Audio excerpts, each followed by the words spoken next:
Hi friends, welcome to Hyderabad property show. ఈరోజు మీకోసం హయత్ నగర్ దగ్గరలో ఒక కార్నర్ ప్లాట్ అనేది తీసుకొచ్చానండి. ఈ ప్లాట్ గురించి పూర్తి వివరాలు తెలుసుకోవడానికన్నా ముందు మీరు కనుక ఇప్పటివరకు మా ఛానల్ని సబ్స్క్రైబ్ చేసుకున్నట్టయితే ప్లీజ్ ఛానల్ని సబ్స్క్రైబ్ చేసుకోండి. అలాగే బెల్ ఐకాన్ యాక్టివేట్ చేసుకోండి.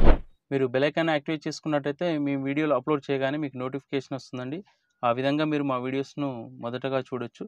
ఇక ప్రాపర్టీ డీటెయిల్స్కి వెళ్ళినట్టయితే ఇది వెస్ట్ సౌత్ కార్నర్ ప్లాట్ అండి. మీకు టోటల్గా 390 స్క్వేర్ యార్డ్స్. ప్లాట్ సైజ్ వచ్చేసి మీకు స్క్రీన్లో చూపిస్తూ ఉన్నాను. వెస్ట్ సైడు 60 ఉంటుంది, సౌత్ సైడు 60 ఉంటుంది, ఈస్ట్ వైపు 50, అలాగే నార్త్ వైపు 70 ఉంటుందండి. మీరు చూస్తుంది ఇది వైపు వచ్చేసి వెస్ట్, ఇది వచ్చేసి సౌత్ అండి. మీకు సౌత్ సైడు 60 ఫీట్, అలాగే వెస్ట్ సైడ్ కూడా 60 ఉంటుంది. మీరు స్క్రీన్ మీద చూడొచ్చు డైమెన్షన్. టోటల్గా 390 స్క్వేర్ యార్డ్స్ అండి. పర్ స్క్వేర్ యార్డ్ వచ్చేసి మనకు 38,000 చెప్తా ఉన్నారు, స్లైట్లీ నెగోషియబుల్. మీకు రెండు వైపులా 25 ఫీట్ల రోడ్ అనేది ఉంది. ఏదైతే హయత్ నగర్ బస్ స్టాప్ ఉందో హయత్ నగర్ బస్ స్టాప్ నుంచి ఇక్కడికి జస్ట్ 2 కిలోమీటర్స్ అండి.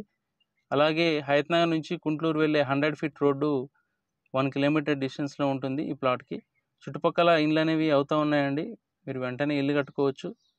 దగ్గరలో అపార్ట్మెంట్స్ కూడా అవుతూ ఉన్నాయి. ఎవరైతే హయత్ నగర్లో కార్నర్ ప్లాట్ కోసం చూస్తున్నారో వెంటనే వీడియోలో కనిపిస్తున్న నెంబర్కి కాల్ చేయండి. మంచి లొకాలిటీ అండి. ఎవరైనా బిల్డర్ కూడా ప్లాట్ తీసుకొని 2 ఇల్లు కట్టవచ్చు. వెస్ట్ అలాగే వెస్ట్ సౌత్ కార్నర్ హౌజెస్ చూస్తున్నారు కదా, దగ్గరలో అపార్ట్మెంట్స్ కూడా అవుతూ ఉన్నాయి. కార్నర్ ప్లాట్ అవ్వడం వల్ల మంచి వెంటిలేషన్ ఉంటుందండి ఇల్లు కట్టుకున్నట్టయితే. ఎవరైతే హయత్ నగర్ దగ్గరలో కార్నర్ ప్లాట్ కోసం చూస్తున్నారో వెంటనే వీడియోలో కనిపిస్తున్న నెంబర్కి కాల్ చేయండి. ఈ వీడియో కనుక మీకు నచ్చినట్టయితే లైక్ చేయండి. మీ బంధువులు, స్నేహితులు ఎవరైనా ప్రాపర్టీ సెర్చింగ్లో ఉన్నట్టయితే తప్పకుండా ఈ వీడియోని వాళ్ళకు కూడా షేర్ చేయండి. వాళ్ళకు కూడా మీరు హెల్ప్ చేసినట్టు అవుతుంది. ఇలాంటి ప్రాపర్టీస్ని మరిన్ని మీ ముందుకు తీసుకొచ్చే ప్రయత్నం చేస్తాము. Thank you for watching.